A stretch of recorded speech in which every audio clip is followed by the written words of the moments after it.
اعوذ باللہ من الشیطان الرجیم بسم اللہ الرحمن الرحیم.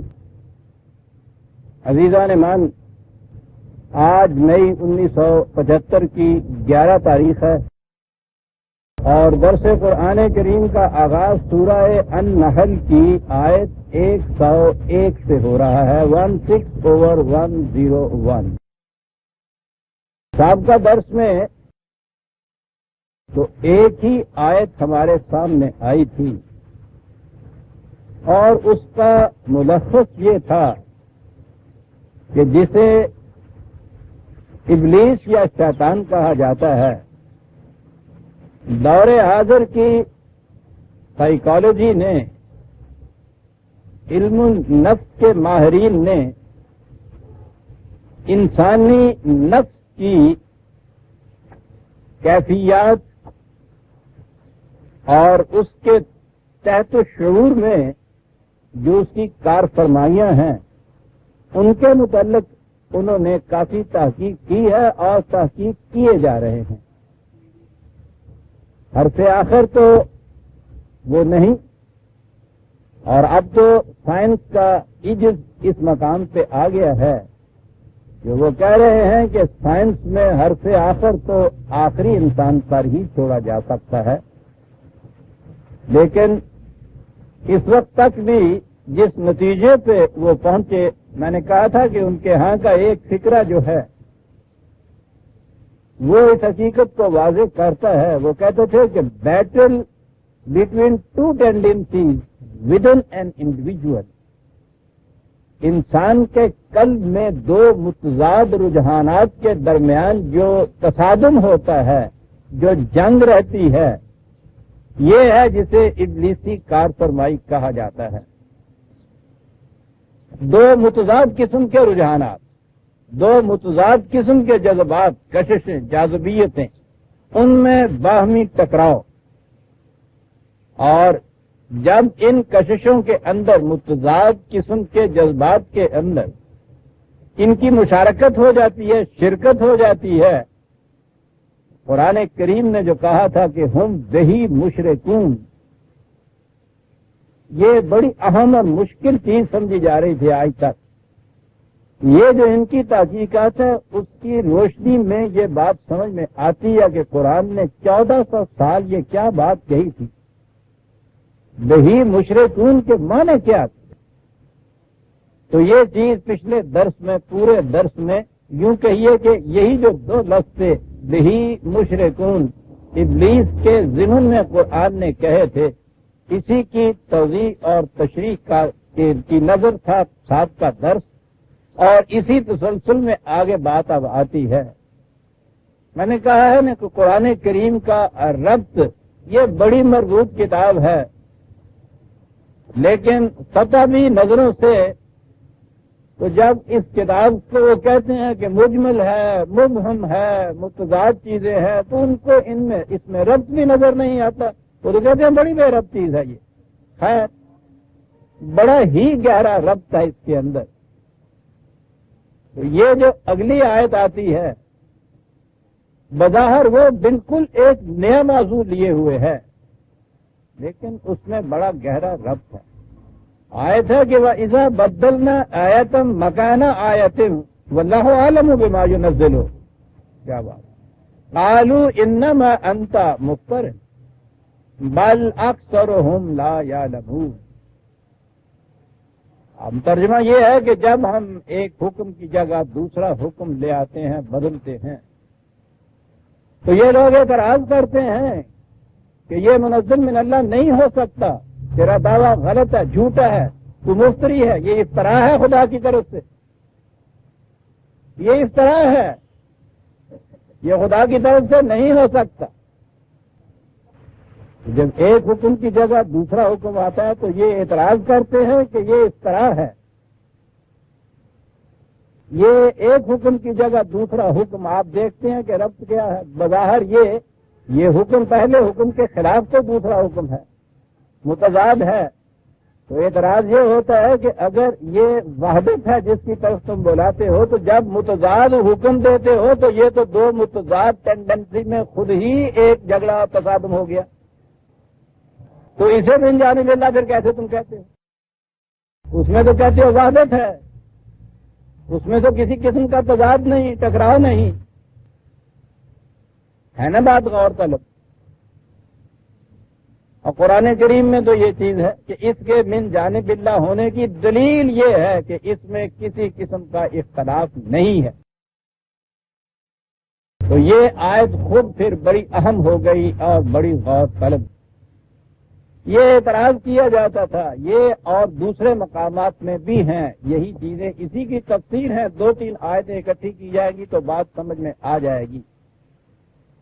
یہ اعتراض ہوتا تھا سابقہ اہل کتاب کی طرف سے، بالخصوص یہودیوں کی طرف سے۔ قرآن کریم میں بہت سے اعتراضات وہ انہی لوگوں سے تھے جن کا جواب دیا گیا ہے۔ ان لوگوں کا اعتراض یہ تھا کہ حضرت موسیٰ علیہ السلام پر بھی خدا کی طرف سے وحی آئی، آپ خود یہ کہتے ہیں کہ یہ خدا کے رسول تھے، انبیاء سابقہ خدا کے رسول تھے، سابقہ کتابیں بھی خدا کی طرف سے تھیں، لیکن آپ کے ہاں قرآن کریم میں جو احکام آ رہے ہیں ان میں کئی احکام ایسے ہیں جو ان احکام کے خلاف ہیں جو سابقہ کتابوں کے اندر خدا کی طرف سے ملے تھے۔ تو اب دو متضاد احکام من جانب اللہ دونوں کہے جا رہے ہیں، تو تضاد تو ان میں خود ہو گیا، دو مختلف رجحانات اور ٹینڈنسی نہیں ہیں، دو مختلف احکام کی عطایت کرائی گئی، تو تضاد تو خود واقع ہو گیا۔ یہ تھا اعتراض جو ان کی طرف سے کیا جاتا تھا۔ یہ بات سمجھنے کی، ذرا آگے چل کے میں یہ عرض کروں گا کہ بات یہ یہودیوں کی نہیں ہے۔ آپ کے ہاں جو کچھ کہا گیا، جو کچھ ہو رہا ہے، وہ اس سے کہیں زیادہ قابل اعتراض ہے، اس سے تو قرآن کریم کا معاذ اللہ کچھ باقی ہی نہیں رہتا۔ لیکن پہلے تو یہ ان کا اعتراض اور اس اعتراض کا یہ جواب سنی۔ قرآن کریم ہمیں بتاتا ہے کہ سلسلہ وحی کا انداز کیا رہا تھا۔ وحی خداوندی میں ایک چیز تو ہوتی ہے اصولی چیز، اصول، بنیادی قانون، اصول اور بنیادی قانون، خواہ وہ خارجی قوانین فطرت ہوں یا قرآن میں دیے ہوئے انسانی ہدایت کے لیے قوانین، وہ اصول ہمیشہ غیر متبدل ہوتے ہیں، اور غیر متبدل ہی نہیں، قرآن نے یہ بتایا ہے کہ یہ الدین ہے، اور یہ الدین حضرت نوح علیہ السلام سے لے کر نبی اکرم صلی اللہ علیہ وسلم تک تمام انبیاء کرام کو الدین ایک ہی دیا جاتا رہا۔ گویا یہ جو اصول تھے زندگی کے، ان میں کہیں بھی کسی قسم کا کوئی اختلاف نہیں ہوا، اختلاف ہو نہیں سکتا تھا۔ زندگی کے اصول رہتے ہی غیر متبدل ہیں، اور اگر ان اصولوں کو دینے والی اتھارٹی ایک ہو، سرچشمہ ایک ہو، تو دو متضاد قسم کے، متخالف قسم کے اصولوں کا ملنا تو ناممکن ہو جائے گا، اور اگر ان میں واقعی تخالف ہے، تضاد ہے، تو کہا جائے گا یہ ایک اتھارٹی کی طرف سے نہیں آئے، سرچشمہ ان کا ایک نہیں ہے۔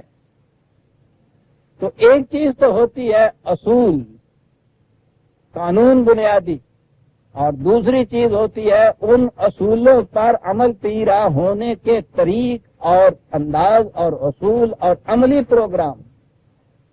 قانون کی اصطلاح میں ان کو بائی لاز کہا جاتا ہے، انہیں جزیات کہا جاتا ہے، انہیں تفاصیل کہا جاتا ہے، انہیں اصول پر عمل پیرا ہونے کے طور طریقے کہا جاتا ہے۔ قرآن انہیں منہاج کہتا ہے، انہیں شریعت کہتا ہے، انہیں مناسک کہتا ہے۔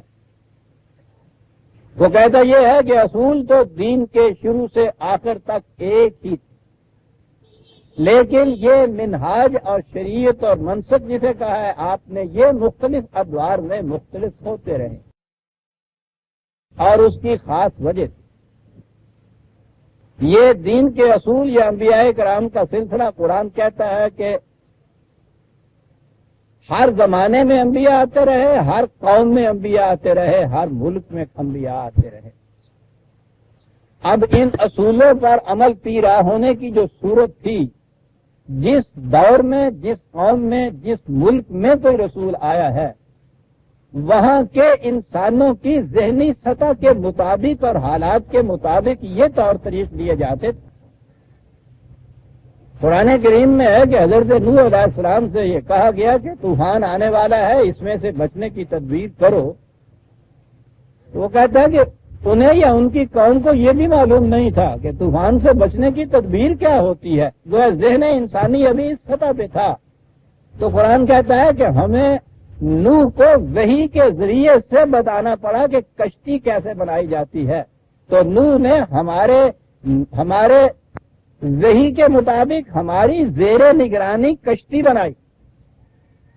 تو گویا وہاں ابھی یہ تمدنی زندگی اور انسان کی بلند زندگی جو ہے اس کے متعلق بائی لاز تو ایک طرف رہا، انسان کی عام طبعی زندگی کے متعلق بھی وحی کے ذریعے بتانا پڑتا تھا کہ کشتی کیسے بنائی جاتی ہے۔ یقیناً جب انسان کا علم آگے بڑھا ہوگا اور وہ ابتدائی دور کی کشتیوں کی جگہ نئی قسم کی کشتیاں آئی ہوں گی، تو اگر کشتی بنانے کا علم خدا ہی کی طرف سے تھا تو پہلا جو ہدایت دی گئی تھی دوسری ہدایت تو اس سے مختلف ہوں گی۔ شاید بعد بانوں کی کشتیاں آئیں، پھر سٹیم شپ آئے، پھر اس کے بعد لوہے کے جہاز بنے۔ یہ جو چیز ہے کہ اصولوں پر عمل پیرا ہونے میں تغیر نہایت ضروری ہے۔ طبعی زندگی کے متعلق یہ ایک اور مثال سے دیکھیے، طبعی زندگی میں اصول حیات یہ ہے کہ غذا پر دار و مدار ہے انسان کی زندگی کی کہ قائم رہنے کا اور آگے بڑھنے کا، غذا پر دار و مدار ہے۔ یہ اصول جس دن پہلے انسان اس کرۂ ارض پر نمودار ہوئے اس دن بھی یہی اصول تھا اور آج بھی یہی اصول ہے، اس میں کوئی تغیر و تبدل نہیں ہوا۔ لیکن اس اصول پر عمل پیرا ہونے کے لیے آپ سوچئے کہ جو غذا، جس قسم کی خوراک غاروں میں رہنے والے انسان تھے، وہ کیا وہی ان تمام ادوار میں قائم رہی ہے؟ ان میں کوئی تغیر نہیں ہوا؟ زمانے کے بدلنے کے ساتھ ساتھ غذا کی صورتوں میں، نوعیتوں کے اندر ساری دنیا میں تبدیلیاں ہوتی رہی۔ پھر ہر ملک میں وہاں کی آب و ہوا کے لحاظ سے تبدیلیوں کی ضرورت پیش آئی۔ انسانی علم نے جو ترقی کی اس کے اعتبار سے تبدیلیاں پیش آئیں۔ آج بھی مختلف ممالک میں وہاں کی آب و ہوا کے لحاظ سے غذا کی نوعیت میں فرق ہے۔ پھر ایک فرد کی زندگی میں دیکھیے، پیدا ہونے کے بعد بچے کی غذا اور ہوتی ہے، 2-3 سال کے بعد اس کی غذا میں پھر ایک تبدیلی ہوتی ہے، ذرا بڑا ہوتا ہے جوانی کے عالم میں غذا اور قسم کی ہوتی ہے، بڑھاپے میں جا کے پھر اس میں ایک تبدیلی آتی ہے، صحت کے زمانے کی غذا اور ہوتی ہے، بیماری کی حالت کی غذا اور ہوتی ہے۔ وہ اصول تو ایک ہی کار فرما ہے، لیکن تغیر حالات کے ماتحت یہ اس کے جو طور طریقے ہیں جنہیں آپ شریعت و منہاج کہتے ہیں، ان میں تبدیلیاں لازم ہیں۔ اگر اصول بدل جائے کہیں تو زندگی کا باقی رہنا ناممکن ہو جائے، اور اگر اس پر عمل پیرا ہونے کے یہ جو جزیات، تفاصیل یا بائیلاز یا طور طریقے ہیں، ان میں کسی ایک دور یا کسی ایک حالت کے طریقے کو غیر متغیر، غیر متبدل قرار دیا جائے، پھر بھی زندگی باقی نہیں رہ سکتی۔ کھلائیے تو غار کے زمانے کے انسانوں کی خوراک آج کے انسانوں کی، انسان تو وہی ہے۔ بچے کی غذا نہایت لطیف، نہایت نفیس، کہتے ہیں سارے اجزاء اس کے اندر ہوتے ہیں زندگی کو سپورٹ رکھنے کے، اسے غیر متغیر کر دیجئے تو ساری عمر کے لیے۔ صحت کے زمانے کی غذا کے متعلق کہہ دیجئے کہ انسان کو ہر وقت یہی غذا کھانی ہوگی، خواہ کتنا ہی بیمار کیوں نہ ہو، اور بیماری کی غذا کے متعلق کہہ دیجئے کہ اس میں تغیر و تبدل نہیں ہو سکتا، شریعت کی روح سے آرام ہے اس میں تغیر پیدا کرنا۔ آپ دیکھتے ہیں کہ زندگی کس طرح ثبات اور تغیر کے حسین امتزاج سے آگے چلتی، پرماننس اینڈ چینج جسے آپ کہتے ہیں، اقدار اور اصول غیر متبدل، ان اصولوں پر عمل پیرا ہونے کے طور طریقے حالات کے مطابق بدلنے والے۔ قرآن کریم نے یہ کہا کہ یہ اصول ہمارا رہا ہے انسانوں کو زندگی کے سفر میں رہنمائی دینے کے لیے، جسے آسمانی ہدایت، سلسلہ انبیاء کرام یا وحی کہا جا رہا۔ کہا کہ ہوتا یہ تھا کہ ایک رسول کی وساطت سے ہم یہ ہدایت دیتے تھے، اس میں یہ اصول بھی ہوتے تھے اور اصولوں پر عمل پیرا ہونے کے بائی لاز یا طور طریقے بھی دیے جاتے تھے اس دور کے انسانوں اور اس ماحول کے مطابق۔ رسول چلا جاتا تھا، اس کے بعد اس رسول کے نام لیوا خود اس تعلیم کے اندر آمیزش کر دیتے تھے۔ ایک تو یہ چیز، بعض اوقات حوادث ارضی و سماوی کے روح سے بھی وہ علی حال ہی باقی نہیں رہتی تھی تعلیم، اور بعض حالات میں ایسا بھی تھا کہ خود حالات کا تقاضا ہو جاتا تھا کہ پہلے دور کا دیا ہوا ایک جزئی حکم اس میں تبدیلی کی جائے، تو اس کے بعد ایک دوسرا رسول آ جاتا تھا۔ وہ رسول کیا کرتا تھا؟ پہلے رسول کی دی ہوئی تعلیم میں جو غیر متبدل اجزاء تھے ان کو تو علی حال ہی نئی وحی کے ذریعے دے دیتا تھا، یعنی خدا انہیں اس طرح سے دے دیتا تھا۔ اس میں جو ایسے تھے کہ جنہیں باقی رکھنا مقصود تھا، جزئی احکام بھی حالات کی تبدیلی سے ہنوز ان میں کسی تبدیلی کی ضرورت نہیں پیش آتی تھی، انہیں دوہرا دیا جاتا تھا۔ جو قابل تغیر و تبدل ہو جاتے تھے ان سے بہتر احکام اور دے دیے جاتے تھے۔ کہا کہ یہ تھا وہ سلسلہ ہمارا جو جاری و ساری رہا۔ سورہ بقرہ کی ایک مختصر سی آیت میں بڑی ہی جامعیت سے اس چیز کو قرآن نے بیان کی، جہاں کہا 2/106، بڑی اہم آیت ہے، ما ننسخ من آیت او ننسہا نات بخیر منہا او مثلہا،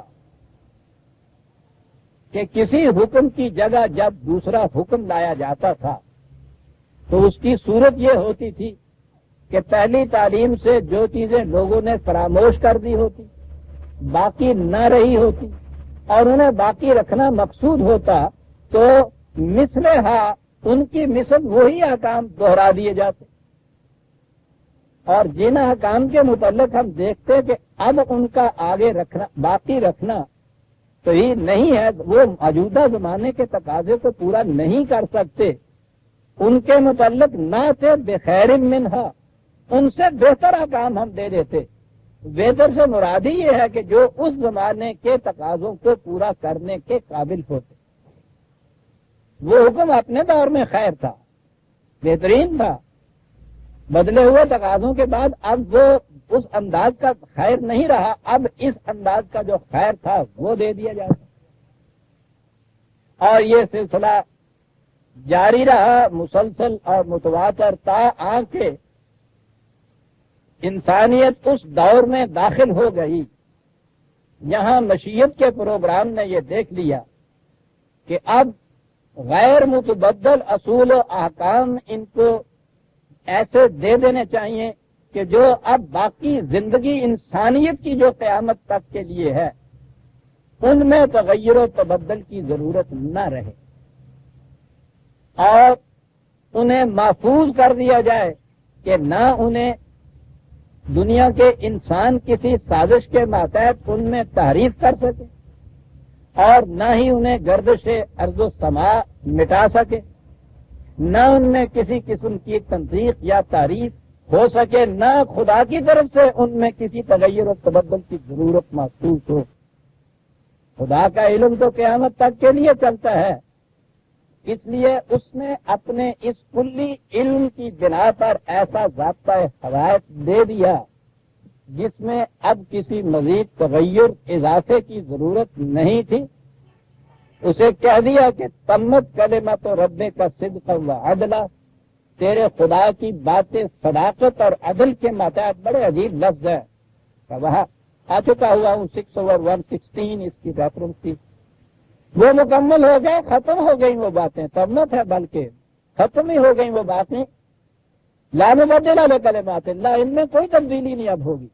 اور پھر یہ کہہ دیا کہ ہم نے اسے نازل کیا ہے وَإِنَّا لَهُ لَحَافِظُونَ، ہم اس کی حفاظت کے ذمہ دار ہیں، اور کہا کہ یہ کافۃ للناس کے لیے ہے، ہمیشہ کے لیے ہے، ہر دور کے انسان کے لیے ہے۔ اب یہ جو اعتراض تھا اہل کتاب، سابقہ اہل کتاب کی طرف سے کہ مثلا ہمارے ہاں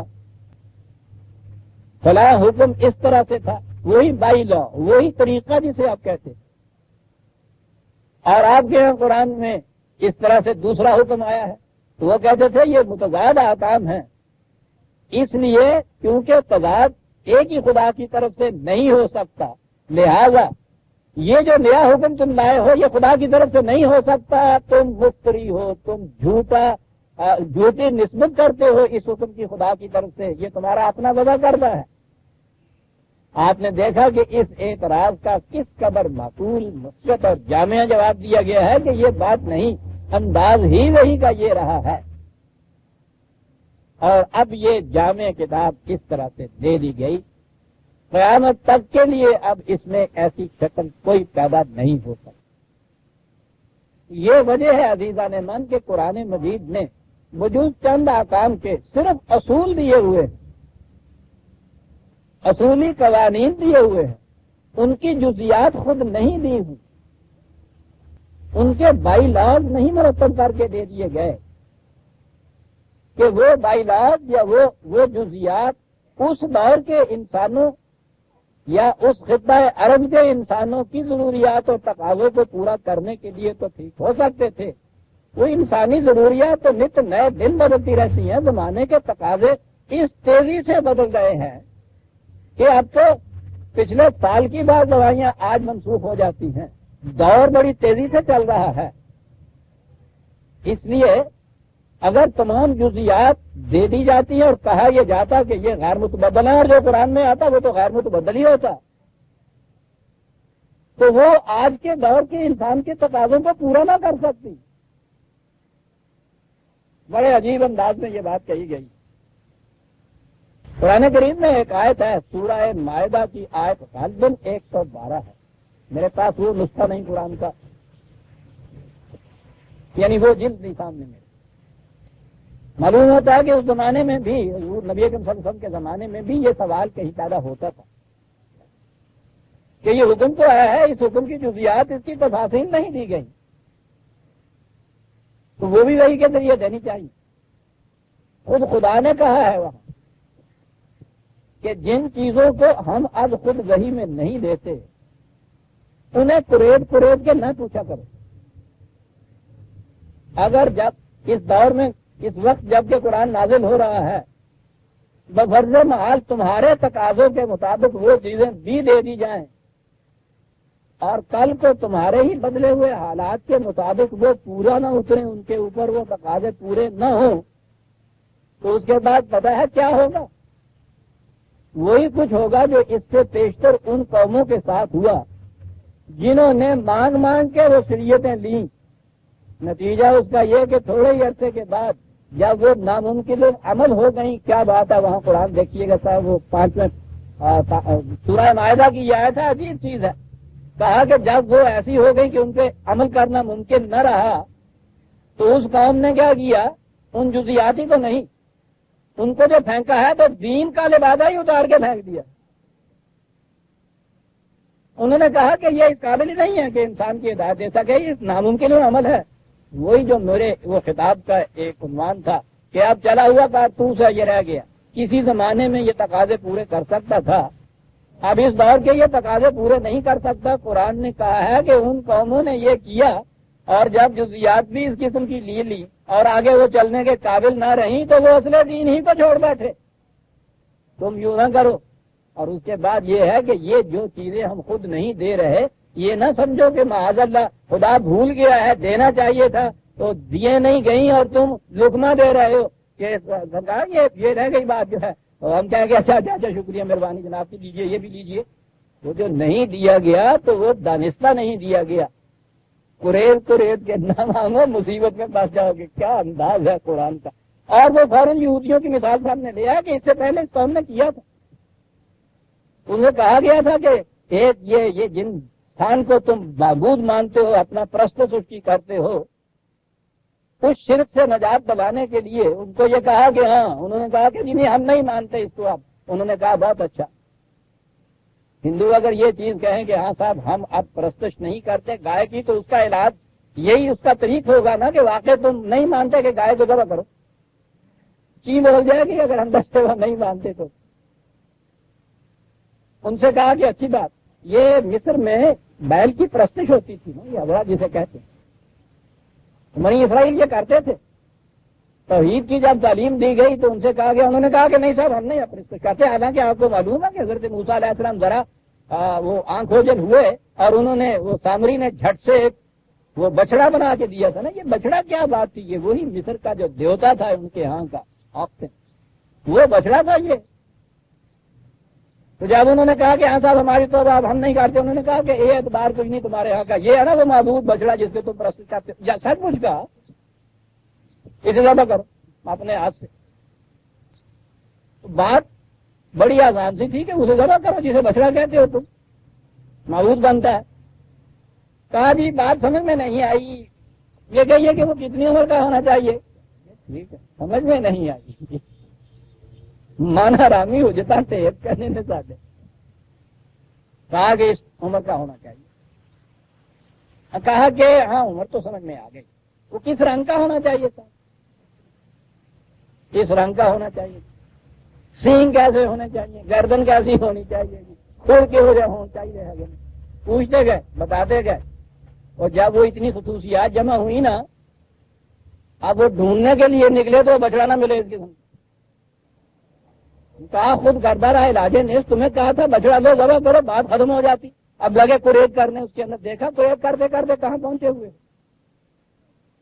بچڑا تو ہم نے ذبح کرا کے رہنا تمہارے ہاتھوں سے، آپ تم نے اپنے اوپر یہ پابندیاں یاد کروائی ہیں ہم سے، اب جاؤ ڈھونڈو اس قسم کا بکرا یا بچڑا۔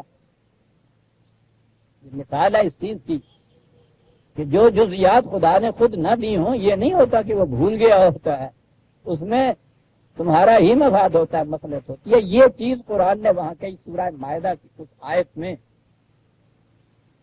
کہ اس سے پہلے بھی یہ ایک قوم کر چکی ہے، اور پھر جب وہ اس مصیبت میں پھنسی، کیا بات اس نے قرآن نے کہی ہے کہ اصل دین سے ہی انہوں نے پھر انکار کر دیا۔ بعد میں آؤں گا میں اس بات پہ، لیکن اسی پہ یہی میں کہہ دوں کہ آپ کے ہاں کا نوجوان جو اب اصل اسلام سے ہی برگشتہ ہو رہا ہے، اس کی یہ وجہ نہیں ہے کہ اسلام کے اصول اس کی سمجھ میں نہیں آتے، بلکہ یہ ہے کہ وہ جزیات جنہیں شریعت کے نام سے دیا جاتا ہے، کسی دور میں تو وہ چلنے کے قابل تھی، وہ خدا کی دی ہوئی نہیں ہے۔ آج کے دور میں وہ ناممکن العمل ہو گئی ہیں، لیکن تقاضا اس سے کیا جاتا ہے کہ نہیں تمہیں یہ ماننا ہوگا۔ یہ جوتا جو ہم نے تمہیں لے کے دیا تھا 10 برس کی عمر میں جب یہ تھے تم، کالج میں اسی کو پہن کے جانا پڑے گا، وہ نہیں آتا، وہ کہتا نہیں پایا جانا بھائی صاحب، وہ نہیں آنا ہوں پیر چاہتا یا نہیں آنا پاؤنا بھی ہو جائے، نتیجہ اس کا کیا ہوتا؟ وہ دوسرے دن آ جاتا روتا ہو، کیا ہوا جی میرا جتی کسی نے چرا لی، آ گیا منڈے نے چرا نہیں لی ہوں، آپ سٹ پاؤں پیس آپ نہ لوئے، ٹھیک ہے ہوں تو نہیں لگے دیں گے۔ وہ کہا کہ وہ اصل دین ہی کے لبادے کو چھوڑ، قرآن ہم نے ایسا دیا ہے کہ اس میں ہم نے وہ اصولی احکام و قوانین دیے ہیں، اور جو اس کے اندر کچھ تفصیلیں دی ہیں وہ بھی ایسی ہیں، وہ ہمیشہ تک چل سکیں گی۔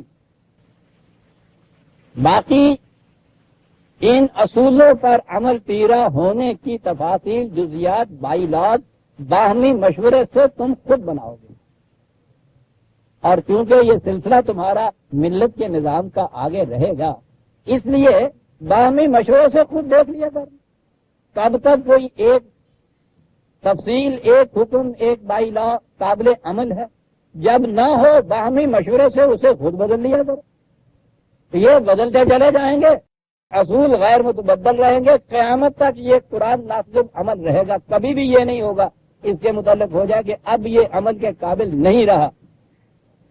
اور یہ کہا اس لیے اس قسم کی یہ کتاب دی گئی ہے کہ پہلے تو آسان تھا، جب کوئی جزیات سابقہ قابل عمل نہیں رہتی تھی تو نیا رسول آ جاتا تھا، وہ خدا کی طرف سے اس دور کے تقاضوں کے مطابق نئے احکام دے دیتا تھا۔ اب رسالت و نبوت کا سلسلہ تو ختم ہو گیا۔ اب اگر اس کے اندر اسی قسم کے ہم نے جزیات و تفاصیل دے دی جو کل کو جا کے ناقابل عمل ہو گئیں، رسول نے آنا نہیں، ان پہ عمل ہو نہیں سکنا، تم نے اٹھا کے قرآن ہی کو الگ پھینک دینا، یہ ہے الدین عزیزان من۔ یہ نوجوان یوں نہیں بھاگے ہوئے پھر رہے، یہ مذہب گزیدہ الدین کے اصولوں سے تو کوئی بھی نہیں بھاگا۔ اس اصول سے تو وہ مریض بھی نہیں انکار کرتا کہ غذا پہ دار و مدار ہے میاں کچھ کہو، وہ کہتا یہ ہے کہ بابا یہ جو غذا تم دیتے تھے کل تک مجھے، آج مجھے ہضم نہیں ہوتی، اس میں کوئی تبدیلی پیدا کرو۔ اصل اصول سے تو کبھی انکار کر ہی نہیں سکتا۔ یہ دین کے جو اصول ہیں قرآن نے دیے عزیزان من، آپ حیران ہوں گے کہ یہ بالکل جنہیں یہ ہمارے ہاں کے مذہب پرست طبقہ جو ہزارہ دار بنے پھرتے ہیں، وہ لاہور اور ماتھے کی ہزار ہزار جفن کے نقشوں سے ان کو مردود اور رجیم اور شیطان اور لاہور کہہ کے پھٹکار دیتے تھے، وہ میرے ہاں آتے ہیں، جب میں ان کو دین کے اصول دیتا ہوں اسی وقت جھک جاتے ہیں ان کے سامنے۔ انسان کی عقل سلیم کبھی ان سے سرکشی برت نہیں سکتی۔ یہ تھا وہ قرآن کے مکمل ہونے کا، غیر متبدل ہونے کا، ختم نبوت کی لم کہ اصولی احکام اور قوانین جو ہیں وہ اس کے اندر دیے گئے، اور اس پر عمل پیران ہونے کے طور طریقے اسلامی نظام مملکت، یا جسے آپ خلافت علی منہاج رسالت کہتے ہیں، اسلامی نظام مملکت ہے وہ۔ امرہم شورا بینہم، قرآن نے کہا ہے کہ امت اپنے باہمی مشاورت سے یہ جزیات طے کر لیا کرے گی۔ کس قدر چلنے والا یہ مذہب تھا قیامت تک کے لیے عزیزان مان۔ یہ تھا وہ جواب جو دیا گیا ان یہودیوں کو، اس وقت کے اعتراض کرنے والوں کو، کہ یہ جو تم بعض جزئی احکام ایسے پاتے ہو جو تمہارے ہاں کے احکام سے مختلف ہے، تو یہ خدا دو متضاد قسم کی رجحانات خود ہی نہیں دے رہا، ٹو ڈفرنٹ ٹینڈنسیز خود نہیں دے رہا کہ تمہارے سینے میں بیٹر شروع ہو جائے کہ صاحب اس پہ عمل کریں یا اس پہ عمل کریں۔ وہ منسوخ ہو گئے، ان کی جگہ خدا نے ہی دوسرے احکام دیے۔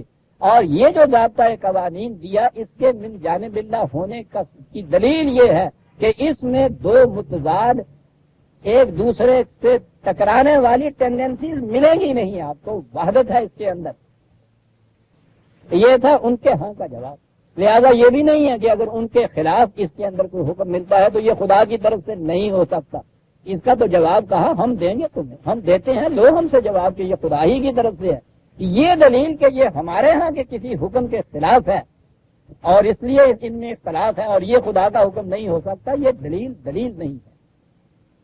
اور پھر اگلی بات جو قرآن نے یہ کہی کہ تمہارے پاس تو اس کا بھی ثبوت کوئی نہیں ہے کہ تم جس کتاب کو اب کہہ رہے ہو کہ خدا کی کتاب ہے، تمہارے نبی کو یہ کتاب اسی طرح اسی شکل میں ملی تھی اور اس میں کوئی تعریف نہیں ہوئی، اس کا تو تمہارے پاس بھی ثبوت کوئی نہیں۔ اور یہ دعویٰ قرآن کا یوں ہی تعلی نہیں تھا، یوں ہی دھمکی نہیں تھا۔ اس دور کے اہل کتاب بھی اس کے خلاف انہوں نے اس چیلنج کو قبول نہیں کیا۔ جب قرآن نے کہا کہ تم نے تعریف کی ہے اپنی کتابوں کے اندر، اس دور کے ان لوگوں نے، اہل کتاب نے بھی مقابل میں یہ نہیں کہا تھا کہ غلط کہتے ہیں آپ، اس میں نہیں ہوا یہ۔ اور آج تو عزیزان من بات کہیں سے کہیں جا پہنچی۔ کتنی سی مختصر سی کتاب ہے میری، مبینہ آسمانی کتابوں کی کہانی۔ میں نے دنیا کے ہر معروف مذہب، چھوٹے سے چھوٹے مذہب کی بھی جو مبینہ آسمانی کتاب ہے، اس کی تاریخ لکھی ہے خود اس کتاب کے ماننے والے مفکرین کی زبان میں، ان کی شہادات سے، ان کے اقتباسات دے کے، اور ان میں سے ہر ایک نے اس کا اعتراف کیا ہے کہ یہ کتاب مینو ان اس شکل میں نہیں ہے جس شکل میں ہمارے مذہب کے بانی کو ملی تھی۔ یہ تو ہو گئی ان کے سوال کا جواب۔ اب آئیے اپنی طرف۔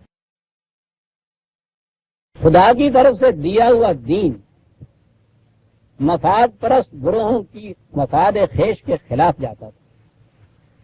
وہ خدا کے نام پہ ہمیشہ ایکسپلائٹ کرتے تھے، دوسروں کو استحصال کرتے تھے جسے آپ کہتے ہیں. ان میں ملوکیت جو تھی، یعنی فارم آف گورنمنٹ کوئی بھی وہ ہو، ضروری نہیں کہ وہ بادشاہت کی شکل میں ہی ہو، انسانوں کی حکومت کسی شکل میں بھی ہو، وہ دوسرے انسانوں کا ایکسپلائٹ کرتی. اس کا دعویٰ یہ ہوتا تھا، فرعون کا دعویٰ 6000 سال پہلے کا ہو، دعویٰ یہ تھا کہ کیا یہ مصر کی زمین اور اس زمین کے اندر تمام جو کچھ ساحل پیداوار ہیں اور یہ دریا اور یہ نہریں، کیا یہ میری ملکیت نہیں ہے؟ اس کا نام ہے ملوکیت. آج کے انسان بھی جن کے ہاتھ میں اقتدار ہوتا ہے وہ یہی کرتے ہیں نا، کہ یہ وسائل پیداوار، یہ جتنی چیزیں یہ ہیں، ارض اور یہ پانی اور یہ سب کچھ، کیا یہ ہماری ملکیت نہیں ہے؟ وہ اس زمانے میں وہ اکیلا بادشاہ ہم کہا کرتا تھا اپنے آپ کو. یہ 10-20 مل کے ہم کہتے ہیں، یہ کمزوروں اور معصوموں کے ہم تو اس دور میں بھی تھے، ہم اس دور میں بھی ہوتے ہیں. اب دین ہمیشہ ان کے خلاف جاتا ہے، لیکن یہ فرعونیت اور قہرمانیت سے ہم کہا ہوا جو تھا اس کے خلاف تو بہرحال انسان کے اندر کی ایک فطرت جسے آپ کہتے ہیں وہ بغاوت کرتی ہے. مجبوری کا نام اور ہے، لیکن اس کے خلاف آواز تو اٹھتی ہے. اور یہ آواز کا اندر سے اٹھنا جو ہے یہ کسی فارم آف گورنمنٹ کے بس کی بات نہیں کہ اس کو دبا دے. جسموں کو دبا سکتے ہیں آپ، دلوں کی آواز کو نہیں دبا سکتے. اس کے لیے یہ جسموں کو دبانے والے اور یہاں آ کر عاجز رہ جانے والے کہ دلوں کی آواز کو ہم نہیں دبا سکتے، یہ اپنے ساتھ ایک اور اس لمیٹڈ کمپنی میں شامل کرتے تھے حصے دار جنہیں مذہبی رہنما کہا جاتا ہے. فرعون اکیلا کچھ نہیں کر سکتا تھا جب تک حامان اس کے ساتھ نہ ہو. یہ ان کا کام تھا جو یہ ان کو سلاتے رہتے تھے، جن کے دلوں سے یہ آواز نکلتی تھی کہ ہاں بالکل ان کے خلاف کچھ نہ کہنا، یہ ٹھیک ہیں تو یہ خدا کی ملکیت، لیکن خدا کے نمائندہ تو یہی ہے نا. السلطان ذل اللہ علی الارض، یہ تو زمین پر خدا کا سایہ ہے، یہ اس کے نائب ہیں، یہ اسی کے نام پہ سب کچھ کرتے ہیں. اس نے اپنے سارے حقوق ان کو منتقل کر دیے ہوئے. اس لیے اس کے خلاف تمہارے دل میں کبھی خیال پیدا نہ ہو. اور پھر یہ تو تمہیں پتا ہے کہ رزق تو خدا نے اپنے ہاتھ میں رکھا ہے، جسے چاہے وہ غریب رکھتا ہے، جسے چاہے امیر بنا دیتا ہے. دیکھنا کبھی دل میں یہ خیال نہ تمہارے پیدا ہو جائے کہ آپ دیکھیے ان کے کتوں کو جو کچھ ملتا ہے میرے بچوں کو بھی وہ کچھ نہیں ملتا. توبہ، یہ تو خدا کے خلاف شرک ہے، بغاوت ہے. کبھی دل میں یہ خیال نہ پیدا ہو. دلوں میں ابھرنے والے خیال ان کی وساطت سے ڈرتے تھے. لہذا الدین ان سب کے خلاف جاتا تھا. قرآن آیا الدین. جب تک تو وہ لوگ رہے انتظام کرنے والے، میں نے کہا ہوا ہے وہ بات دوسری ہے کہ فکر انسانی بھی سوچ وچار کے بعد مدتوں کے بعد چمک کی طرح صحیح نتیجے پہ کبھی پہنچتی ہے. گورنمنٹ کے متعلق، حکومت کے متعلق برگسان نے یہ بات کہی ہے کہ حکومت انسانوں پہ نہیں ہونی چاہیے، چیزوں کے انتظام کا نام حکومت ہونا چاہیے. کہا ہے کہ آتی ہے فکر انسانی. یہی کہا تھا نا کہ ما کان لبشر ان یؤتیہ اللہ الکتاب والحکم والنبوۃ ثم یقول للناس کونوا عبادا لی من دون اللہ. کسی انسان کو اس کا حق حاصل نہیں ہے. ہاں خدا اسے یہ فارم آف گورنمنٹ جسے کہتے ہیں انتظامی حکومت یہ دے دے، کتاب ضابطے کی دے دے، نبوت بھی کیوں نہ دے دے کہ وہ دوسرے انسانوں سے یہ کہے کہ تم میرے محکوم بن جاؤ. کسی بشر کو یہ حق حاصل نہیں ہے. بشر خواہ فرعون کی شکل میں تنہا یہ کہے، خواہ ڈیموکریسی کی فارم کے اندر پورے نمائندے کہیں، یہ بھی تو بشر ہی ہوتے ہیں. کسی بشر کو اس کا حق حاصل نہیں ہے. کہا قرآن نے کہ ان کا کام یہ ہے کہ ہم نے یہ جو کہا ہے کہ کوئی فرد رات کو بھوکا نہ سوئے، ان کا کام اتنا ہے کہ یہ چیزوں کا انتظام اس طرح سے کریں کہ کوئی فرد رات کو بھوکا نہ سوئے. دیکھا وہ کہاں پہنچا ہے یہ بات؟ انسانوں پر حکومت نہیں، وہ کہتا ہے ایڈمنسٹریشن آف تھنگس، چیزوں کا انتظام۔ جب تک وہ رہی حکومت آپ کے ہاں کی جنہوں نے چیزوں کا انتظام کیا، وہاں کوئی انسان کسی انسان کا محکوم نہیں تھا۔ کیوں نہیں محکوم تھا؟ وہ کسی انسان کا محتاج نہیں، پہلے محتاج بنایا جاتا پھر محکوم بنایا جاتا۔ جب تک یہ دور رہا قرآن پہ عمل رہا، اس کے بعد جب دور یہ ختم ہوا، وہ دور آیا جب انسانوں نے انسانوں پہ حکومت کرنی چاہیے۔ اب سب سے پہلی یہ چیز آئی قرآن راستے میں۔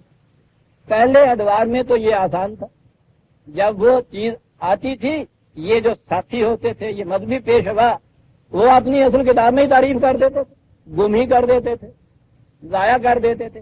جو دیتے تھے لوگوں کو، لوگ مانگتے تو تھے نا وہ کتاب، وہ معرف ہوتی تھی۔ یکتبون الکتاب بایدیہم ثم یقولون ھذا من عند اللہ، بڑی عجیب کیا، خود فتویٰ لکھتے ہیں اور لکھنے کے بعد کہتے ہیں کہ یہ خدا کی طرف سے۔ شریعت و خداوندی میں یہ آج کل آپ نے دیکھا ہوگا، ہمیشہ سے یہ چلا آتا ہے۔ اسلام کا حکم یہ ہے، اب ڈھونڈتا پھرتا ہے آدمی کہ وہ محمد اسلام کون سا ہے، بلائے حکم ہے گا۔ اسلام نے یہ کہا ہے تو کوئی متعین بات کرو، کس نے کہا ہے، کہاں لکھا ہے، کوئی سند دیجیے۔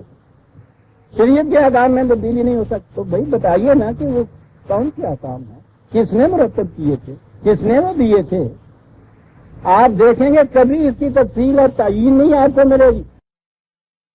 اسلامی نظام نافذ ہونا چاہیے تھا، شریعت کا نظام نافذ ہونا چاہیے تھا، مبہم۔ یہ نہیں کہ یہ چیز جو ہے جانتے نہیں ہیں، مبہم رکھنا تو بڑا مفید ہوتا ہے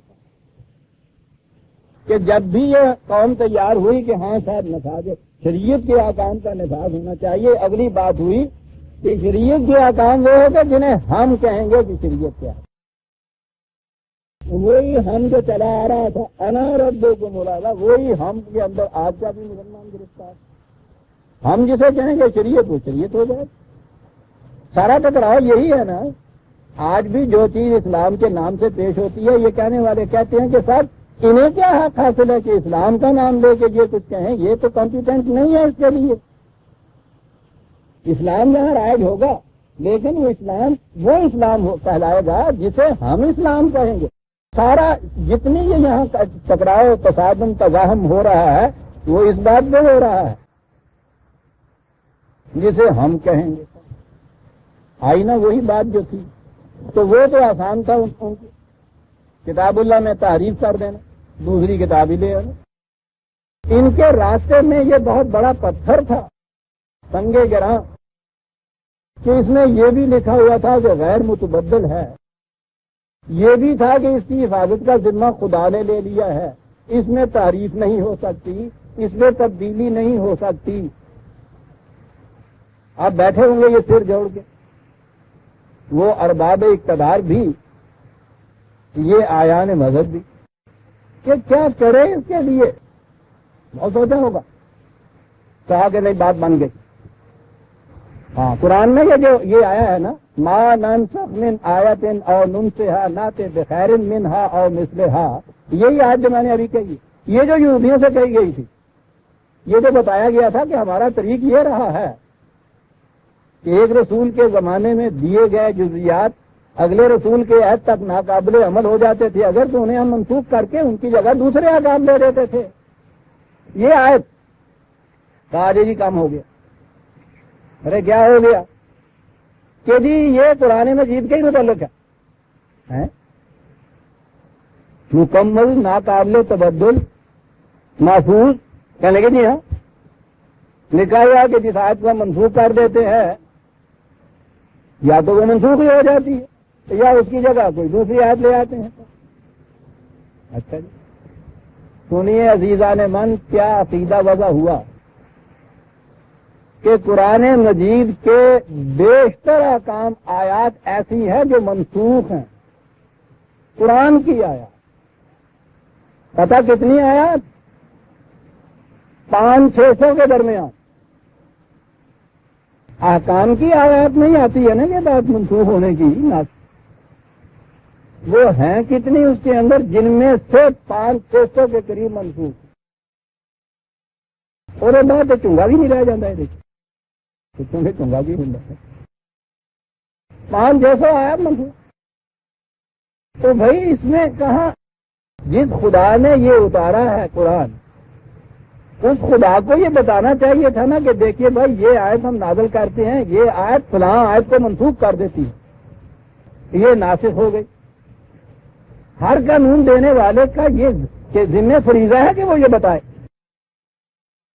یہ دنیاوی قانون عزیزان من جو روز بنتے ہیں، ان میں جب امینڈمنٹ ہوتی ہے کوئی، وہ امینڈمنٹ جو ہے اس کی ابتدا سے ہوتی ہے کہ فلاں ایکٹ کی، فلاں شک کی، فلاں سطر میں وہ جو قومہ آیا ہے اس قومے کی جگہ فل اسٹاپ دیجیے، اگلا لفظ جو اسمال حرف سے لکھا ہے کیپیٹل بنائیے، اور اس میں یہ انسرشن کیجیے، اور یہ حصہ اس کا جو ہے وہ ایبروگیٹ سمجھیے۔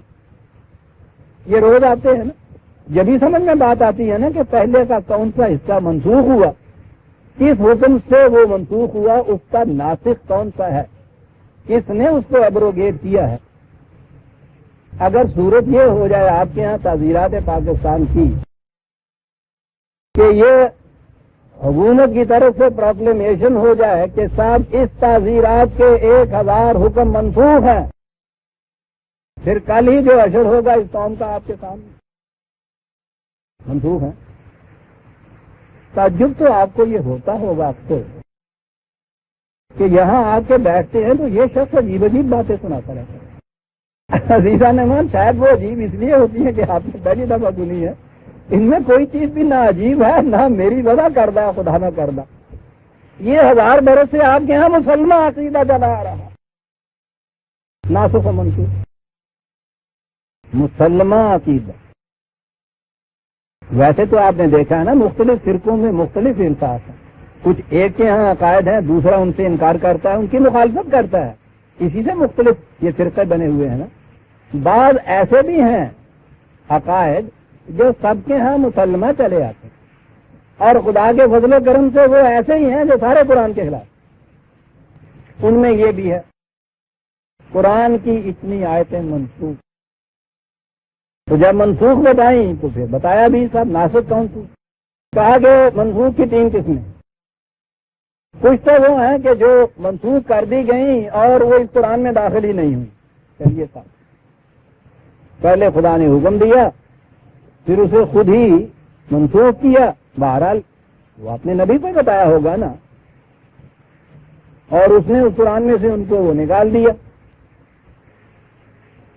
چلیے اتنا ہی صحیح کہ جو باقی بچا جو رسول اللہ صلی اللہ علیہ وسلم دے گئے اس میں تو کچھ ایسی بات نہیں ہے، وہ تو قصہ رفت گزشت ہو گیا۔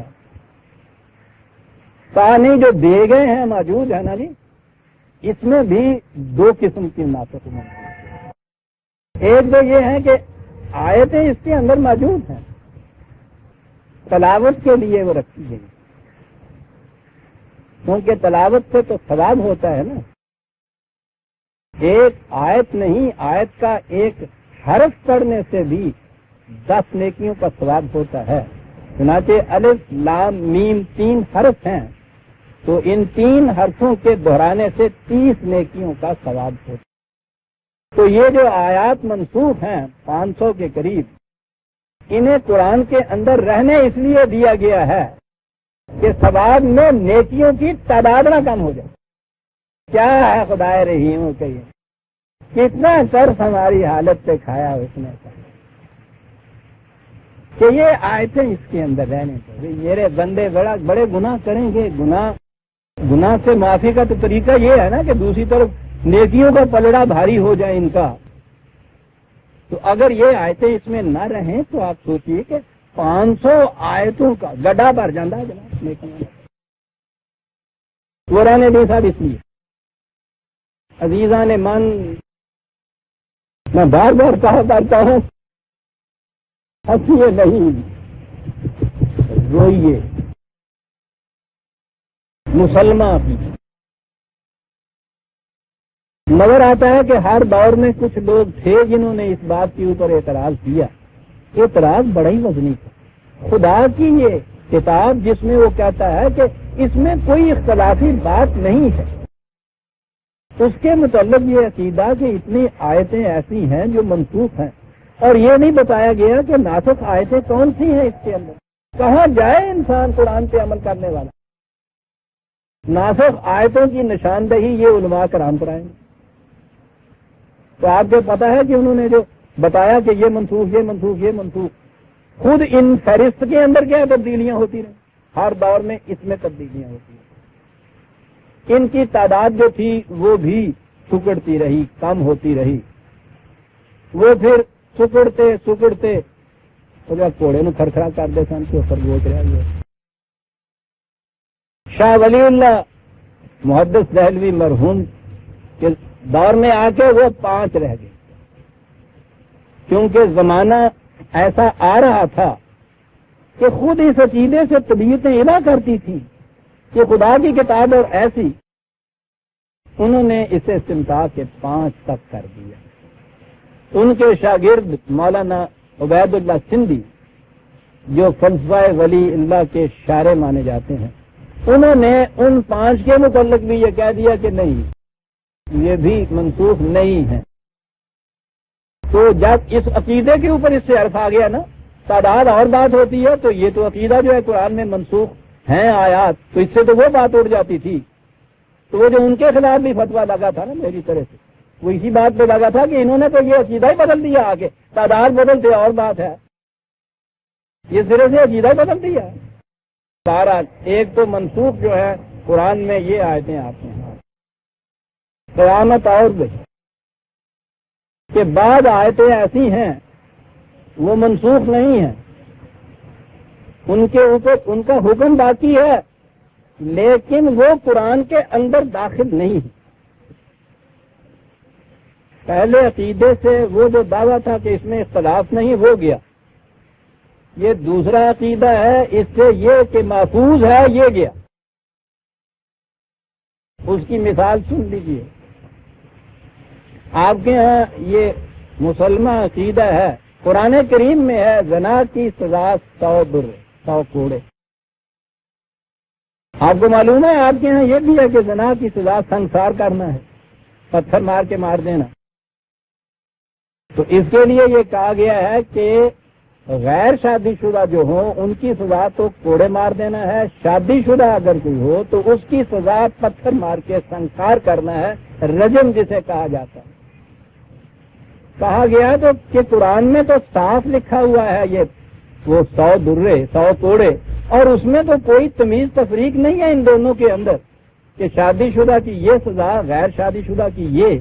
تو قرآن کا حکم اس قسم کا ناقص ہو سکتا ہے؟ یہ کس طرح سے رجم کیسے خدا کا حکم ہو سکتا ہے؟ کہا کہ آیت رجم موجود تھی رسول اللہ کے زمانے میں جس میں یہ حکم تھا، وہ اس قرآن میں نہیں ہے. عزیزان من کچھ جن کہنے نے کٹ نہیں گزاری ہوئی ساڑھے نال، یہ تو اس نے اس کا ذمہ لیا ہوا ہے حفاظت کا، جو بچ کے آ گئی ہوئی ہے یہ کتاب، کام کیا ہوا ہے. یہ تھی آیتیں اور بھی ہیں اس قسم کی، وہ بتاتے اس قرآن میں نہیں آئی. یہی آیا ہے رجم جو ہے اس کے متعلق آپ کو معلوم ہے کہ پھر یہ حدیث میں کیا ہے، کیا آیا ہوا ہے. وہ روایات جنہیں آپ کہتے ہیں کہ یہ بعد میں پرچول پڑی اس بات کی کہ وہ ایک آیت ہوتی تھی، یعنی ان کے یہاں تو یہ ہے نا کہ رسول اللہ صلی اللہ علیہ وسلم اس قرآن کو جمع کر کے دے ہی نہیں گئے تھے، وہ ایسے ہی چھوڑ گئے تھے. کوئی ہڈیوں پہ، کوئی پتھروں پہ، کوئی ٹھیکریوں پہ، کوئی ادھر سے کوئی ادھر سے، اور بعد میں ان لوگوں نے اکٹھے ہو کے جمع کیا ان لوگوں کو. کوئی ٹکڑا کہاں تھا، کوئی کہاں ہی تھا، چمن میں ہر طرف بکھری ہوئی تھی داستان میری. ان ٹکڑوں کو لیا، لے لوا کے کسی طرح سے ٹھپ پن کیتا تو یہ کتاب مرتب کی انہوں نے مرتب کی. جب سے اس کے اندر وہ آیت نہیں تھی، حضرت عمر جیسے کہا ہے کہ صحابی وغیرہ وہ کہتے تھے وہ آیا رجم ہم پڑھتے تھے. جنہوں نے قرآن جمع کیا تھا ان کو اس کی پرچول پڑی کہ کہاں ڈھونڈیا شروع ہوئی جناب. کہا کہ خود بیت نبوی سے مل سکتی ہے اس کی شہادت کے کہاں تھی. وہ وہاں پہنچے عزیزان من یہ حدیث کی کتاب کے اندر موجود ہے، جو میں یہ تفصیل حضرت عائشہ رضی اللہ تعالیٰ عنہ کے ہاں پہنچی. انہوں نے کہا کہ یہ کہا جا رہا ہے کہ حضور کے زمانے میں یہ آیت قرآن میں تھی، پڑھتے تھے سب. انہوں نے کہا بچوں ٹھیک ہے، یہ آیت پڑھتے تھے، یعنی کہ پھر کچھ اس کا پتہ. انہوں نے کہا کہ یہ کھجور کے پتے پہ لکھی ہوئی تھی، ہمارے گھر میں تھی. جب نبی اکرم صلی اللہ علیہ وسلم کی وفات ہوئی ہے تو گھر میں ہمارے کوہرام مچ گیا، خیال کسی کو نہ رہا. وہ بکری نے رسی توڑائی، وہ اندر بھاگ کے آ گئی اور وہ کھجور کے پتے کو کھا گئی. قرآن کی آیت، خدا نے اس کی حفاظت کا ذمہ لیا ہوا ہے. آپ بیٹھے کہ کیا کریں؟ کہا گیا ان سے، یہ صحابہ سے، بلکہ خاص طور پہ کہا گیا کہ حضرت عمر سے کہا گیا کہ کون سی بات ایسے ہو گئی ہے، اگر یہ چیز تھی موجود، اگر اس وقت وہ پتے پہ نہیں لکھی ہوئی رہی اور آپ سب کہتے ہیں موجود تھی، تو قرآن میں داخل کیجئے. انہوں نے کہا کہ یہ تو مشکل. پھر کیا کیا جائے؟ کہا کہ حکم تو اسی کے اوپر رہے گا، اس آیت کے مطابق رجم تو کیا جائے گا، کتاب میں داخل نہیں کی جائے گی. یہ بھی آپ کے یہاں کا عقیدہ ہے اس قرآن کے مطابق؟ چنانچہ عمل ہو رہا ہے اس وقت تک. جن ملکوں کے اندر شریعت کا نفاذ ہے، آپ کو معلوم ہے کہ وہاں سنسار کیا جاتا ہے. وہ یہی آیت ہے جس کی روح سے کیا جاتا ہے، جو اس قرآن میں نہیں. اور آگے بڑھے، ایک اور عقیدہ وضع ہوا، وہ ہے عقیدہ اختلاف قرأت. اب اس لفظ سے تو آپ یوں سمجھتے ہوں گے کہ جیسے قرأت کے معنی ہوتا ہے نا پڑھنا قرآن شریف کا. یہ آیا کرتے ہیں نا قاری ہمارے ہاں کے، وہ مصر کے، وہ حجاز کے، تو کہا جاتا ہے نا کہ ان قاریوں کی قرأت میں ایک اختلاف ہوتا ہے، یعنی ان کے لب و لہجے میں اختلاف ہوتا ہے. یہ جس طرح سے تجوید جسے کہتے ہیں پڑھتے ہیں، اس میں کچھ اختلاف ہوتا ہے. یہ مصر والے جیم کو گافی بولتے ہیں مثلا، یا وہ جو لے ہے جس میں یہ پڑھتے ہیں اس میں اختلاف ہوتا ہے. اب میں کہوں گا تو آپ کہیں گے کہ صاحب یہ اختلاف ان کے ہاں تو ایسا یہ مقدس ہے، یہ کیا بتا رہا ہے؟ جو بنیادی اختلاف ہے نا ان کے ہاں، وہ راگ کا اختلاف ہے. اہل حجاز جو پڑھتے ہیں، جو قرأت ان کی ہوتی ہے، وہ ایک راگ ہے جسے بھیروں کہتے ہیں، وہ اس میں ہوتی ہے. اور مصر والے جو پڑھتے ہیں وہ بھیروی میں پڑھتے ہیں. یہ میں نہیں کہہ سکتا کہ خود انہیں بھی معلوم ہے یا نہیں، لیکن وہ جو اس کے اندر ایک مقام آیا کرتا ہے نا انتہائی مؤثر، جس میں جھوم اڑتے ہیں، وہ راگ ہی کی ایک ایسی سر ہو. لیکن وہ راگ کا اختلاف ہو، لے کا اختلاف ہو، الفاظ یا حروف کے تلفظ جسے کہتے ہیں اس کا اختلاف ہو، مخرج کا اختلاف ہو. ان کے یہاں یہ بھی ہے کہ ایک حرف یہاں سے وہ نکالنا چاہیے، یہاں سے پڑھنا چاہیے. ٹھیک ہے، صحیح پڑھنا چاہیے قرآن کو تلاوت. تو اختلاف قرأت سے ذہن اس طرف جاتا ہے کہ مختلف قرآن پڑھنے والوں کی اس انداز میں، پڑھنے کے انداز میں کوئی اختلاف ہوگا. یہ نہیں ہے. اختلاف قرأت کے معنی یہ ہیں کہ مختلف صحابیوں کے صحیفے موجود تھے. وہ دعویٰ یہ تھا، ایک صحابی یہ کہتے تھے کہ یہ آیت یوں نازل ہوئی ہے، دوسرے کہتے تھے کہ نہیں یوں نہیں، یوں نازل ہوئی ہے. ان میں یہ اتنا ہی نہیں کہ زیر زبر کا فرق تھا، الفاظ کا فرق تھا، احکام کا فرق. اسے کہتے ہیں اصطلاح میں اختلاف قرأت. وہ جو آپ نے سنا ہوا نا کہ قرأت حضرت ابن عباس میں یوں آیا ہے، یہ جتنے مفسر ہیں ان سب کی کتابوں میں یہ بات آپ کو ملے گی کہ اس مروجہ قرآن میں یہ آیت یوں لکھی ہے اور حضرت ابن عباس کی قرأت میں یوں آیا ہے، یعنی اس سے مختلف ہوتی ہے وہ آیت. یہ تمام تفاصیل آپ کے ہاں کتب روایات میں موجود ہے کہ فلاں صحابی کے مصحف، وہ مصحف قرآن کا نسخہ، کہ ان کے مصحف میں یہ آیت کس طرح سے آئی لکھی ہوئی.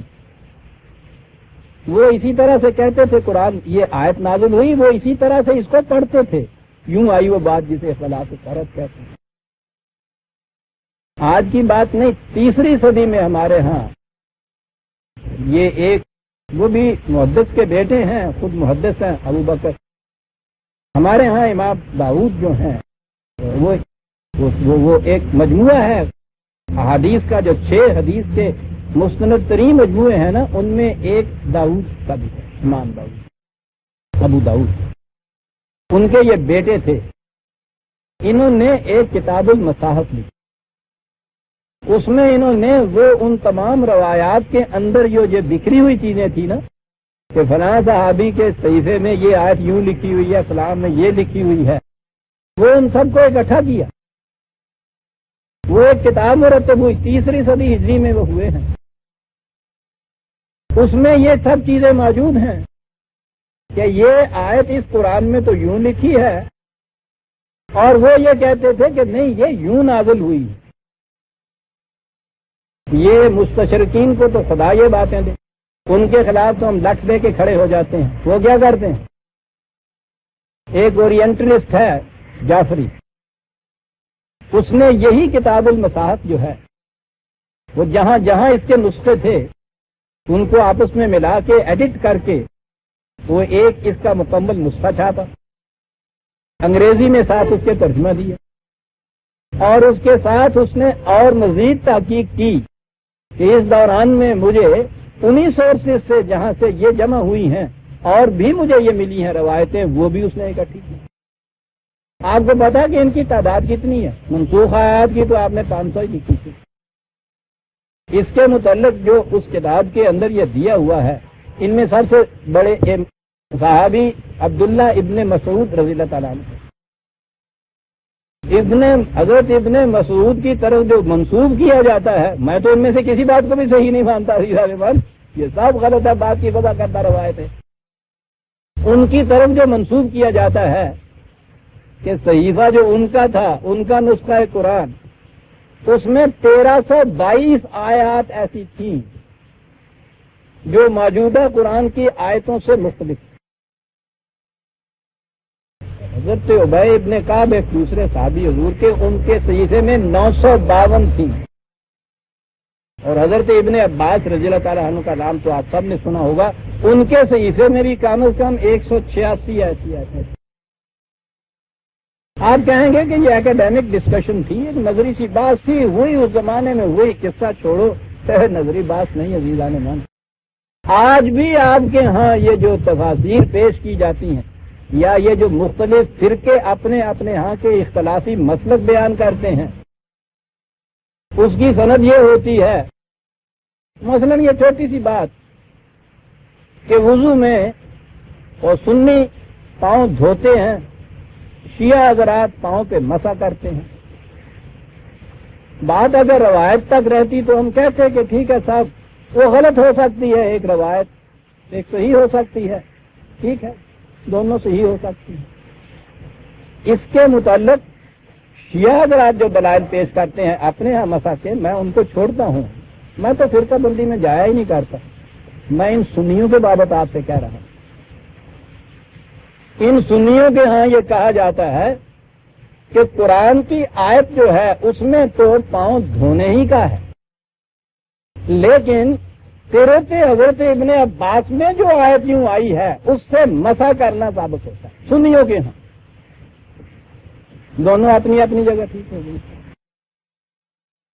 فلاں کی قرأت میں یوں آیا ہے۔ اب آپ یہ جو میں نے اصطلاح آپ کو دی ہے نا، اس کے پیش نظر آپ دیکھیے گا تفسیریں جو اگر کبھی کوئی نظر پڑ جائے آپ کی، تو یہ لیٹسٹ آپ کے ہاں یہ ابوالعلا مودودی صاحب کی تفسیر جو ہے اسے لے لیجیے گا، دیکھیے گا اس کے اندر کہ فلاں صحابی کی قرأت میں یوں بھی آیا، یوں بھی آیا ہے کہ مانے کہ یوں بھی ہے یہ آیت اور یوں بھی ہے وہ آیت،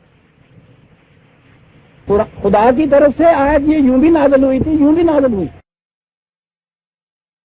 تو یہ نظری عقیدہ نہیں، یہ آپ کے ہاں یہ جو اتنے اختلافات پائے جاتے ہیں ان میں سے بیشتر کے متعلق یہ کہا جاتا ہے کہ صاحب یہ بات روایت پہ مبنی نہیں ہے، آیت پہ مبنی ہے، اور آیت میں یہ ہے کہ کرت حضرت ابن عباس میں یوں بھی آیا.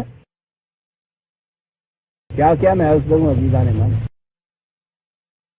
یوں اتنا بڑا اہم سوال یہ مسئلہ کا پاؤں پہ تو چھوٹا سا مسئلہ ہے. شیعہ سنی میں اتنا بڑا اختلاف آپ کے ہاں متا کے متعلق ہے نا. یوں دیکھیے تو سنی جو ہے لٹ لے کے پھرتے ہیں ان کے پیچھے، اور اس کا جواز ہی نہیں، بلکہ جب آیت یوں کہیں گے آئے ہے تو خدا کی طرف سے ہوگا نا، شیعوں کے نہیں. قرت حضرت ابن عباس کی ہی جو آیت دی گئی ہے اس کے اندر جو ان کی قرت ہے اس میں علاج مسمى لکھا ہے کہ ایک وقت کے لیے بھی یہ کیا جا سکتا. اس آسمان کے نیچے یہ خدا کی کتاب جو ہے جس کی حفاظت کا ذمہ اس نے دیا تھا، اس میں ایک حرف کی بھی تغیر و تبدل نہیں ہوا جو لے کے جبریل نے جو حضور کو دیا تھا. خدا نے نازل کیا، حضور نے پریزرو کیا، جمع کیا، مرتب کیا، مدون کیا. کتابی شکل کے اندر سب دفعتین یہ آیا ہے کہ 2 کور کے اندر اس کو یہ جلد کے 2 کور ہوتے ہیں، اس کے اندر حضور نے اس کو دیا. اور یہ حرفن وہی ہے جو حضور نے امت کو دیا، 1300 سال تک چلا آ رہا ہے. اس میں نہ کوئی دوسری قرت ہے، نہ اس میں تحریف ہے، نہ اس میں تبدیلی ہے، نہ اس میں کوئی لفظ منسوخ ہے. آیت تو ایک طرف رہی، قیامت تک اس کی یہی پوزیشن رہے گی. یہی اب دین ہے، یہی ختم نبوت، اور یہی وہ میرا دعویٰ نہیں، قرآن کریم کا کہ یہی پوزیشن ہے جس کو میں پیش کرتا ہوں تو کفر کا فتویٰ لگ جاتا ہے کہ اتنی حدیثوں کا انکار جس کے اندر یہ 1322 تو ایک مصحف میں ہم نے گنا دی. ہاں ٹھیک ہے جی، مجھ پہ تو میرے خدا نے اس قرآن پہ ایمان لانے کے لیے کہا تھا، اور اس نے کہا تھا کہ اسے یہ مانو کہ یہ محفوظ ہے، اس میں کوئی اختلاف نہیں ہے، یہ غیر متبدل ہے، یہ قیامت تک کے لیے ہے. اور میرے خدا نے کہا تھا کہ ہم اس کی عبادت کے ذمہ دار ہیں. اور آگے چلیے، کہا کہ یہ ٹھیک ہے، کتاب مکمل ہے، غیر محرف ہے، اس میں کوئی چیز نہیں. کہا کہ صاحب وہ ساری وحی اس میں تو نہیں آ گئی، وحی کی تو 2 قسمیں تھی. ایک وحی تھی جو قرآن کی شکل میں لکھی جاتی تھی، اور ایک وحی تھی جو اس طرح سے لکھی نہیں جاتی تھی، خدا کی طرف سے جو وحی آئی تھی رسول اللہ. یہ دوسری قسم کی جو وحی ہے یہ ساری حدیث کی کتابوں کے اندر مثلہ ماہو، قرآن کی مثل قرآن کے ساتھ. اور یہ تو قرآن اتنی سی کتاب ہے، وہ تو آپ کو معلوم ہے. باقیوں کو چھوڑ دیجئے، خود سنیوں کی 6 کتابیں تو کم از کم وہ صحایہ ستہ مانتے ہیں نا، اتنی ان کی جلدیں ہیں، کئی ایک کتاب کی. وہ جو ٹھیک کہا تھا مودودی صاحب نے کہ اسلام کا 1/10 حصہ صرف قرآن کے اندر ہے، 9/10 حصہ باہر ہے. ان سے پوچھا گیا کہ صاحب یہ اسی قرآن کے اندر کیوں نہ اس کو رکھ دیا گیا، یہ الگ الگ کرنے کی بات کیا تھی؟ کہنے کے واہ، اس طرح سے تو قرآن کی ضخامت انسائکلوپیڈیا بریٹانیکا جتنی ہو جاتی. اچھا وہ اس لیے تھی. یہ ان کا لکھا ہوا موجود ہے عزیزان، دلیل ہے اس بات کی. چلیے وحی کی 2 قسمیں اور آگے بڑھیے. عقیدہ یہ وضع ہوا کہ صاحب یہ جو قرآن کریم کے الفاظ ہیں نا، ان سے نہیں ان کے معنی سمجھ میں آتے، ان کے ایک باطنی معنی اندر ان کے ہیں، ان معنی کا ان لفظوں سے کوئی تعلق نہیں. ان کے اندر ہے وہ بھئی، وہ کہاں سے؟ وہ قرآن تو کہتا عربی مبین کے اندر یہ آیا ہے، قرآن زبان لسان عربی ہے جس کے اندر یہ قرآن آیا. کہنے لگے اور تو ہمیں ٹوکاؤں واسطے کیا کر رہے ہیں؟ اصل قرآن کے معنی جو ہیں وہ اس کے بطن کے اندر، باطنی معنی صاحب کہاں ہے کہ وہ سینہ بسینہ چلے آ رہے ہیں رسول اللہ صلی اللہ علیہ وسلم سے اولیاء اعظام کی طرف. وہ بات ظاہر نہیں کی جا سکتی. کوئی سند صاحب باہر کی کرنے کے رسول اللہ کی سند موجود ہے. حضرت ابو ہریرہ رضی اللہ تعالیٰ عنہ سب سے زیادہ حدیثیں جن کی طرف منسوب ہیں، رسول اللہ صلی اللہ علیہ وسلم کی زندگی کے آخری دن مسلمان ہوئے تھے آپ آج، اور سب سے زیادہ تعداد جو حدیثوں کی ان کی طرف منسوب ہے. ان کی ایک حدیث موجود ہے بخاری شریف کے اندر.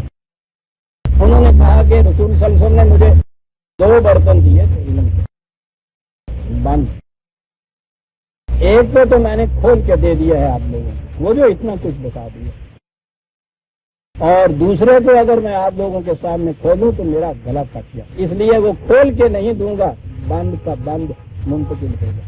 کہتے ہیں یہ ہے وہ باطنی معنی جو ہے قرآن کے، یہ اس طرح سے منتقل ہو کر سینہ بسینہ چلے آتے ہیں۔ صدری علم آپ کو معلوم ہے نا، وہ واسطت نہیں ہے، وہ صدر کے معنی سینے کے اندر جو ہوتا ہے، اسے وہ علم لدنی کہتے ہیں۔ خدا کی طرف سے اندر ہی اندر ایک علم ہوتا ہے، وہ مرشد سے مرید کی طرف منتقل ہوتا چلا، وہ یہ باطنی معنی ہے قرآن، اور وہ ہے اصل قرآن جو وہی مولانا روم کا مشہور تھے کہ منظ قرآن مرد را بردا، وہ جو ہڈی کے اندر گودا تھا وہ ہے ہمارے پاس، اور باقی جو کچھ بھی ہے معاذ اللہ اس خان پیشے سزا اللہ، یہ ہڈیاں ہیں جو کتوں کے آگے۔ یہ ہیں عزیزان من آپ کے ہاں مسلمہ عقائد چلے آ رہے۔ میں ایک ہی بات کہنا چاہتا ہوں، ان کو اس طرح مسلمہ دین یا اسلام مانتے ہوئے کوئی شکل بھی ہے قرآن کی، اس قرآن کی طرف آنے کی امت کے لیے، اور اس قرآن کو چھوڑ کے یہ امت تو ایک طرف رہا، عالم انسانیت کے پاس کوئی شکل ہے اس جہنم سے نکلنے کی جس کے اندر آج ساری دنیا گرفتار ہے، اور جس کے در کے اصل کے اندر ہم مسلمان گئے ہوئے، کوئی شکل۔ ابھی میں اگلی آیت میں یہ آپ کو بتاؤں گا، ان الذین لا یؤمنون بآیات اللہ لا یہدیہم اللہ، وہ لوگ جو ان قرآن کی آیتوں کو اس طرح سے نہیں مانتے، ہمارے پاس کوئی اور طریقہ نہیں رہا کہ ہم ان کو راہ راست لے آئے۔ بھائی صاحب میں کیا کہتا ہوں، آپ سوچئے کہ اس قرآن کو یہ مان کے یہ کچھ جو میں نے ابھی عرض کیا، اور یہ تو 1.5 گھنٹے میں عرض کیا کر سکتا ہوں، یہ تو عمر بھر کا رونا ہے جو روتا چلا آ رہا ہے۔ یہ مانتے ہوئے آپ اس قرآن تک آ سکتے ہیں۔ یہ ہے وہ چیز جو قرآن نے یہ کہی ہے کہ قیامت میں جب یہ امت وہاں جائے گی، امت محمد یا جس طرح کہے گی، باتیں تو ہزار ہیں، قرآن سے پوچھئے کیا آواز آئے گی۔ قرآن میں یہ ہے کہ رسول اللہ صلی اللہ علیہ وسلم کہیں گے کہ میرے اللہ یہ وہ میری قوم آ گئی جس نے قرآن کو چھوڑ دیا تھا، یا رب ان ھذا قوم اتخذوا القرآن مہجورا، میرے اللہ یہ ہے میری قوم جس نے قرآن کو چھوڑا۔ آج عزیزان من قرآن کی طرف دعوت دینا سب سے بڑا جرم ہے۔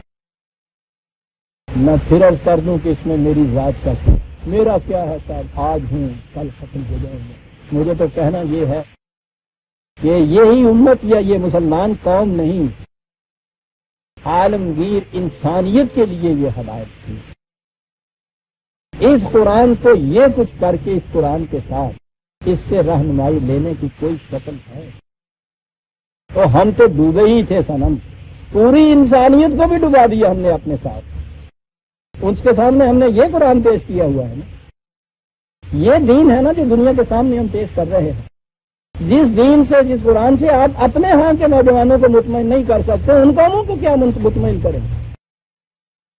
یہ جو آج دین یا قرآن سے دور جا رہی ہے انسانیت، مختلف قومیں، اس کی ذمہ داری بھی ہم پہ عائد ہوتی ہے، اور یہی وجہ ہے جو قرآن نے کہا ہے کہ وہاں تم آؤ گے تو تمہاری پیٹھ کے اوپر تمہارے جرائم کا ہی بوجھ نہیں لدا ہوا ہوگا، اقوام عالم کے جرائم کا بوجھ بھی تمہاری پیٹھ کے اوپر لدا ہوا ہوگا۔ وہ ہے وہ بوجھ عزیزان من، وہ جو جہنم کے اندر ہے اس کے ذمہ دار بھی ہم ہیں۔ لیکن خدا نے تو اس قرآن کو بیکار محفوظ نہیں رکھا ہوا، اس کا تو کوئی کام بیکار نہیں ہوتا۔ اگر اس پہ انسانیت نے کبھی عمل نہ کرنا ہوتا یا ادھر نہ ہوتا، وہ اس کو محفوظ کیوں رکھتا؟ کیا ضرورت تھی اس کو محفوظ رکھنے کی؟ انسانیت آئے گی اس کی طرف، لیکن وہ انسانیت آئے گی جو اس کے متعلق یہ عقائد نہیں رکھے گی جو میں نے ابھی آپ کے ہاں کیا۔ سورہ النحل کی 101 آیت ہمارے سامنے تھی، اس کا پہلا ہی جو ٹکڑا بنیادی تھا وہ میں آپ پیش کر سکا ہوں، وہ بھی پورا نہیں پیش ہوا۔ بہرحال اس کا اگلا حصہ ہم آگے لیں گے، اور وقت ہو گیا۔ ربنا تقبل منا انک انت السمیع العلیم۔